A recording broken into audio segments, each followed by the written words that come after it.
Lyrics இல்லை, நான் எடுத்துகிட்டு வேணால் உங்களுக்கு நான் பாடுறேன் பிரதர். நன்றிப்பா. ரபா ஷந்தூரியாங்கதரா ஷந்தூரியாந்தரப்பா. சோர்ந்து போகாதீங்க, தைரியமாய் நம்பிக்கையாய் நாம் தேவனுக்குள் வைராக்கியமாய் இருக்கும்போது தேவன் காரியங்களை வாய்க்க செய்கிற தேவன். ஒரு நாளும் அவர் நம்மை கைவிடுவது இல்லை. நம் வாழ்க்கையில் அவர் மேன்மையான காரியத்தை செய்ய வேண்டும். நாம் எங்கெல்லாம் வெட்கப்பட்டு நிற்கிறோமோ அங்கெல்லாம் தலையை உயர்த்துவதற்கு தேவன் ஆயத்தமாக இருக்கிறார். நம்புறீங்களா?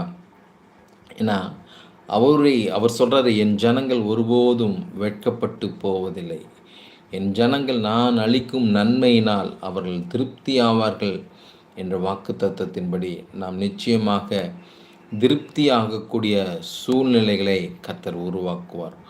ஒரு நாளும் நாம் தாழ்ந்து போகவோ அவமானப்பட்டு போகவோ வேதனையோடு கண்ணீரோடு கூட வாழவோ தேவன் அதை அனுமதிப்பதே இல்லை. ஒருவேளை உங்கள் சூழ்நிலையில் நீங்கள் இப்பொழுது கண்ணீரோடு கூட இருக்கலாம், இப்பொழுது வேதனையோடு கூட இருக்கலாம். ஆனால் உங்கள் சூழ்நிலைகளை கர்த்தர் மாற்றுவார். உங்கள் வேதனையை கர்த்தர் மாற்றுவார். உங்களுக்கு விரோதமாய் உருவாக்கப்பட்டிருக்கிற எல்லா ஆயுதங்களையும் கர்த்தர் ஒன்றுமில்லாமல் மாற்றி போடுவேன் என்று ஆண்டவர் வாக்குரைக்கிறார். நம்புறீங்களா? விசுவாசிக்கிறீங்களா? வேதம் சொல்கிறது, என்னை நோக்கி பார்த்த முகங்கள் அது பிரகாசம் அடைந்தது. தேவனை நாம் நோக்கி பார்ப்போமே ஆனால் எப்பக்கத்தில் நெருக்கப்பட்டாலும் நாங்கள் ஒடுங்கி போகிறதில்லை என்று பவுல் சொல்வது போல நம் வார்த்தையும் எப்பொழுதும் அது தைரியத்தை கொடுக்கிற வார்த்தையாய் இருக்கும். சங்கீதம் 34:5 பார்க்கிறோம், அவர்கள் அவரை நோக்கி பார்த்து பிரகாசம் அடைந்தார்கள், அவர்கள் முகங்கள் வெட்கப்படவில்லை. ஆமென். கர்த்தரை நோக்கி பார்த்து கொண்டிருக்கிற உங்கள் ப்ரேயர் ரெக்வஸ்ட்டை நீங்கள் தாராளமாய் அனுப்பலாம்.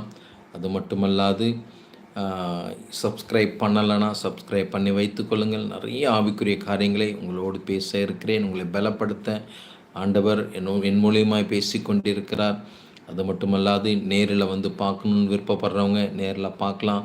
ஃபோனில் பேச வேண்டும் விருப்பப்படுறவங்க மேலே இருக்கிற ஃபோன் நம்பரை நீங்கள் பயன்படுத்தி கொள்ளலாம். சங்கீதம் 13:3 இவ்வாறாய் கூறுகிறது, என் தேவனாகிய கர்த்தாவே, நீ நோக்கி பார்த்து எனக்கு பதில் அருளும். நான் மரண நித்திரை அடையாதபடிக்கு என் கண்களை தெளிவாக்கும். ஒருவேளை வெட்கத்தின் நிமித்தமாய், தோல்வியின் நிமித்தமாய், பயத்தின் நிமித்தமாய் என்ன செய்ய போகிறோம், இனி வாழ்க்கை அவ்வளவுதான் என்று நீங்கள் அங்கலாய்ப்போடு கூட இதை கேட்டுக்கொண்டிருக்கலாம். ஆனால் கர்த்தர் உங்களை நோக்கி பார்த்து உங்கள் முகங்கள் பிரகாசம் அடையும்படியாக கர்த்தர் உதவி செய்வார். சங்கீதம் 18:28 இவ்வாறாய் சொல்கிறது, தேவரீர் என் விளக்கை ஏற்றுவீர், என் தேவனாகிய கர்த்தர் என் இருளை வெளிச்சமாக்குவார். ஆமென். இந்த நம்பிக்கை உங்களுக்குள் இருக்குமே ஆனால் எவ்வளோ பெரிய இருளில் நீங்கள் வாழ்ந்தாலும், எவ்வளோ பெரிய தோல்வியில் நீங்கள் வாழ்ந்தாலும் உங்கள் தோல்வியை கர்த்தர்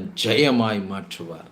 ஆமென். நான் இந்த அவமானம் என்று சில காரியங்களை தியானிக்கும் போது 2 காரியங்களை குறித்து கர்த்தர் என்னோடு கூட பேசினார். ஒன்று நாம் செய்கிற தவறின் நிமித்தமாய் நம் வாழ்க்கையில் அவமானம் வருகிறது. அதை குறித்து பார்க்கும்போது சிம்சோனை பார்க்கிறோம். சிம்சோன் தேவனுடைய வார்த்தையை மீறி தன் பிரதிஷ்டையை அவன் இழந்து போனது நிமித்தமாய் அவன் வாழ்க்கையில் அவமானங்களை அவன் சந்திக்கிறான்.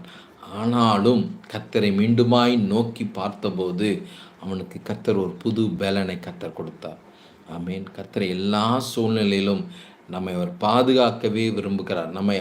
அவரை நோக்கி பார்த்து நம் மனம் திருந்தும் போது, நாம் அவரிடத்தில் ஒப்பு கொடுக்கும் போது கர்த்தர் நிச்சயமாக நம் இருளை அவர் வெளிச்சமாக மாற்றுவார்.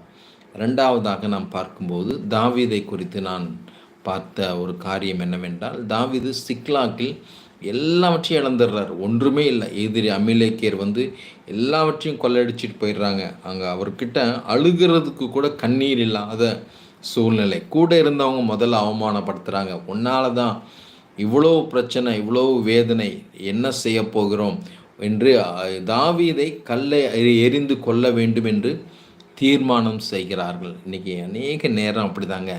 நம்மால் நன்மை பெற்றவர்கள் நமக்கு விரோதமாக எழும்பும்போது நம்ம இருதயம் உடையும் பாருங்கள். அதை சொல்லவே முடியாது. அந்த அளவுக்கு ஒரு கடினத்தின் சூழ்நிலையில் நம்மை கொண்டு போய் விட்டு விடுவார்கள். அப்படி தான்